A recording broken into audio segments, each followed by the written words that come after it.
Greeting. Greetings. Greetings, Cosmos, and welcome back to Boktai 3. So, today I'm picking up from roughly where I left off. I had to start the whole game over again. Let's see. So, between last time and this time, what? Odd.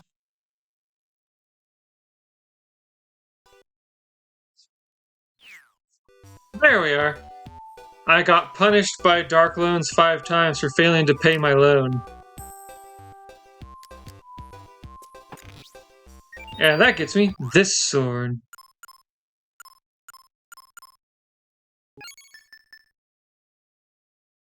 Proof of Doomy's love. Attack power is relative to your level. So this is a thrusting sword. And look at that attack pattern. Compare that to this attack pattern. And that's why this is the best sword in the game.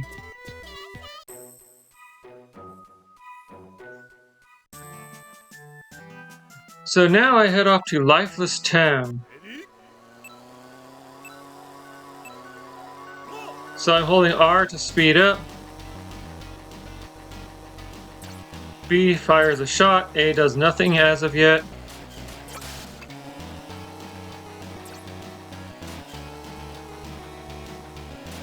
So yeah. If I hold L, I spend energy to go faster. And I missed that little orange thing, which would have restored my energy. But my energy restores passively based on the sun gauge.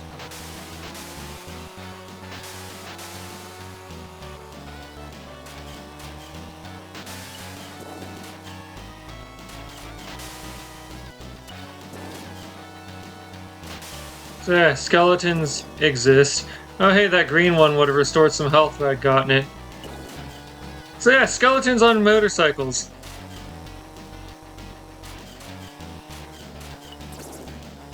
Ridiculous and silly, but fun. Oh hey, there's 2 of them.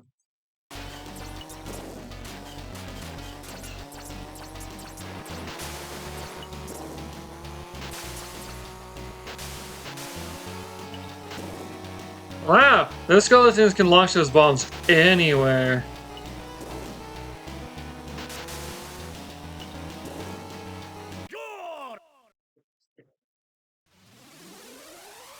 And welcome to the Lifeless Town.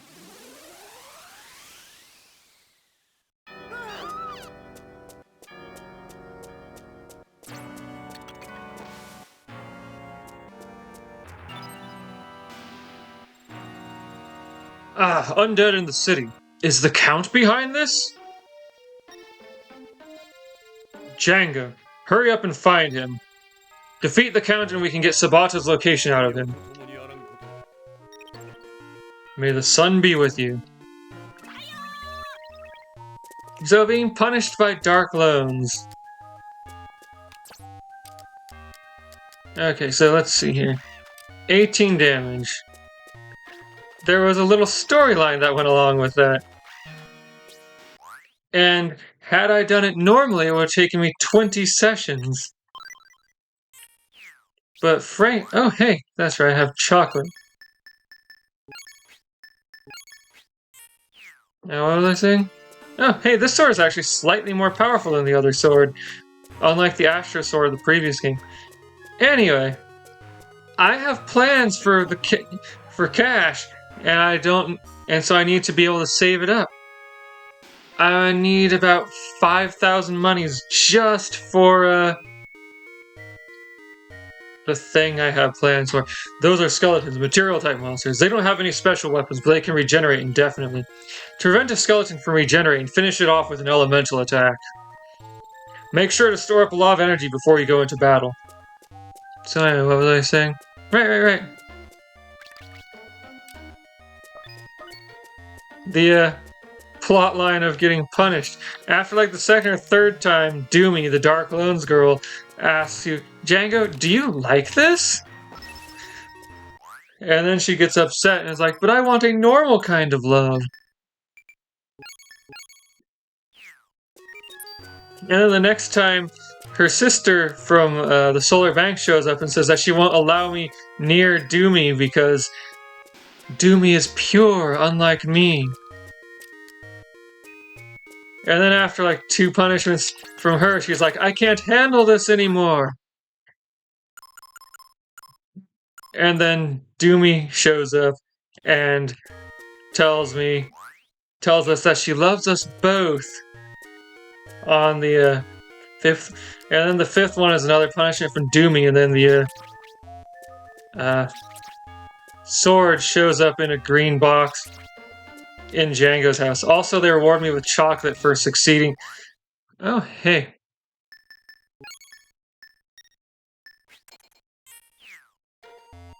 For succeeding in clearing the punishment game. Oh, hey, this permanently increases stats. Oh, I am level 5. Anyway, they reward me with chocolate for every punishment game I succeeded after the first. So, let's see here. Drop that.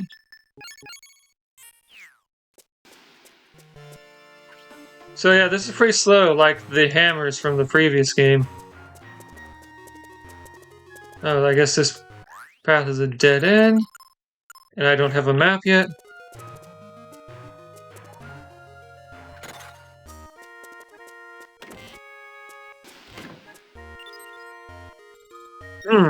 When you're blocked by a grate but can't find a lever switch, there should be another device somewhere that can open it. Understand, Django? Mission. Open the iron grate. So here's the other device, but I lack fire.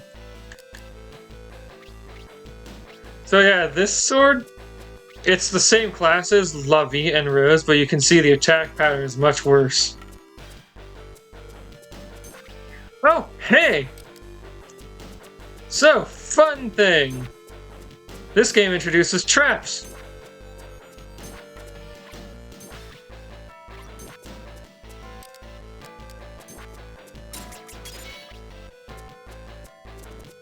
So some swords are going to have properties that make them more useful, or less useful. What are you doing in a place like this, kid? This city's no good. Because of all the dark matter left behind by the immortals, the entire city will soon be swarming with undead. Anything living had better get out fast. If I'm not mistaken, you plan on fighting them? We humans can't hope to challenge the immortals. Besides, the one leading the attack is called the Count. He's the Lord of Vampires. My son, a guild agent, was killed by him. Now hurry up and get out of here. What are you doing in a place like this, kid? Okay, so he's just going to repeat that loop. Oh, hey.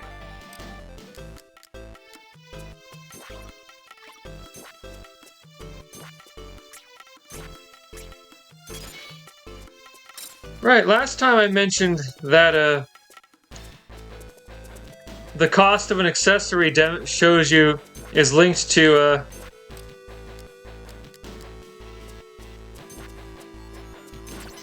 the level of weapons it can make, but I never expand upon that to explain how. And it's pretty simple. The cost divided by 10 shows you how high a level weapon you can make with it. 22, 23, 20. Okay, so interesting. The basic thrusting sword. The standard weapon for my level is slightly more powerful than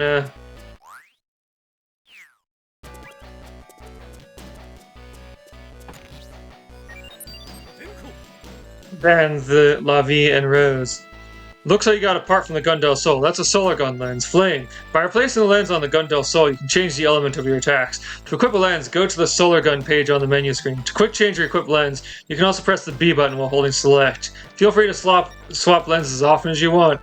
If you attack an enemy monster with its elemental weakness, the damage you deal will greatly increase. Also, because the flame lens contains the power of fire, you can light candlesticks with it. Now that I think about it, there was a candlestick on the floor below. Oh, that reminds me, the red card that I picked up earlier, that permanently increased my stats. Well, one of my stats. I wanted to talk about that. One of the things I don't like about this game, in New Game Plus, all your stats are reset, and you reset to level 1. The red cards, you can only collect once. So every new game cycle after the first, they don't exist anymore and are replaced with something else.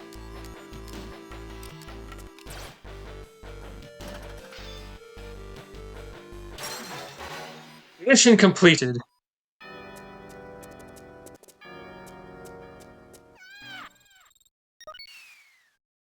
Oh, hey, it's Trinity. Oh, hey, he hasn't introduced himself yet. This is Trinity. Ouch! Damn, now you're like splitting my ass in half.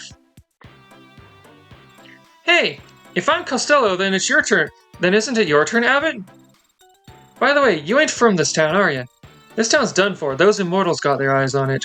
You'd better run back home if you know what's good for you. Me? I was just food. No, that's not it. I was treasure hunting. For the sake of treasure, I'm ready for a little danger. Anyway, watch out for undead.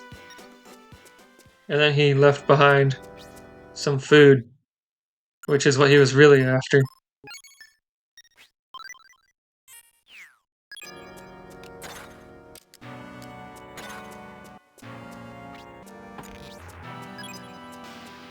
Oh, right, there was a thing I wanted to bring up. So, the thing about these big slow swords, every sword has power equal to, I think, level plus 5. So there's a level 5 sword with 10 power. Level 5 sword with 10 power. These big heavy swords are level plus 7, so they will always be stronger than any other equivalent weapon to make up for their slow swing speed.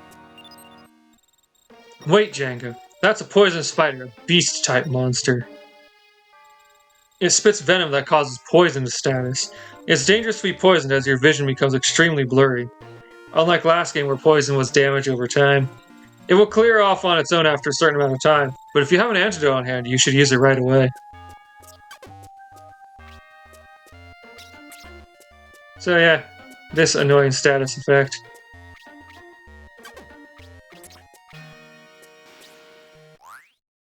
That wasn't an antidote. Strengthens earth, weakens cloud. Okay, so headband with a magic stone attached, raises spirit, decreases odds of item drops. There's a reason why I don't have all my accessory slots filled. Slightly raises vitality. Raises vitality even more. So this is a 100 cost. This is a 200 cost, so this can make weapons up to level 20. Armor made from a fire dragon fang, strengthens flame, weakens frost, so I could use fire. My fire attacks could be stronger if I wore that. Heavy bracelet, double strength. Raises strength, doubles damage taken when using a sword, which is why you would want raised strength. Increases by 4 points. Iron clogs, wind has no effect, decreases movement speed. Yeah, the iron clogs are awesome. That sounds sarcastic, but it's not. They are awesome for the places that they work in. Okay, so I'll go in here. It's dark in here. In dark areas like this, your field of vision is narrowed. Be very cautious. If there's a candlestick or a skylight, you can push back the darkness, but...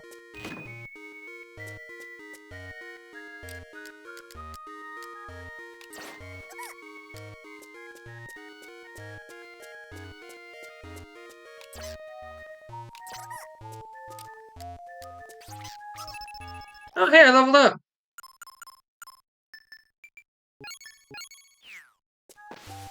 Oh, hey, what's this? Another red card! Definitely want that.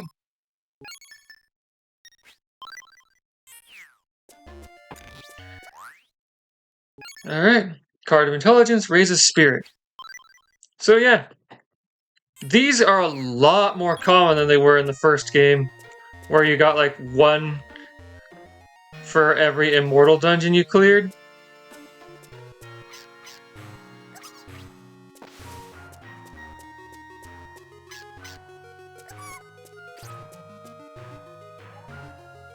Anyway, what was I saying? Yeah, you got one for every immortal dungeon you cleared. Here, there's like 4 in this dungeon. It would be nice if I could keep the stats between playthroughs or between New Game Plus cycles, or if they, came back every cycle.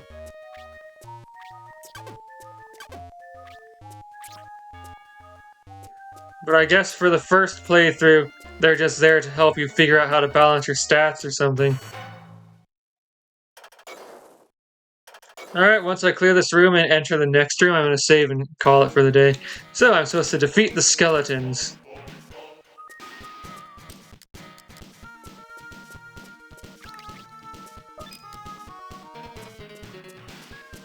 Now if I wanted to...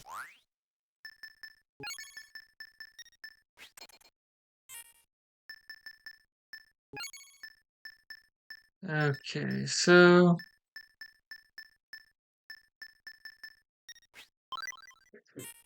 oh hey, I do have an antidote. I could equip the fire dragon armor. And, do more damage with my fire shot.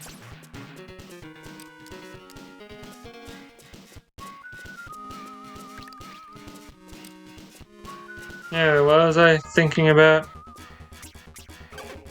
Ow.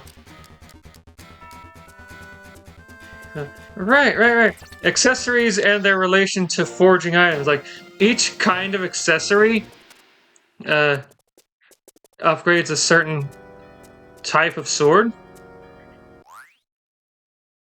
But the body armor is divided into two kinds. The dragon armors and the standard armors. And so the dragon armors, I think, are for the big swords. Anyway, it's something that I can figure out later when I'm forging weapons again. Let's see, level 6. Anyway, join me next time as I continue deeper into the Lifeless City. Or the Lifeless Town. I'll see you then.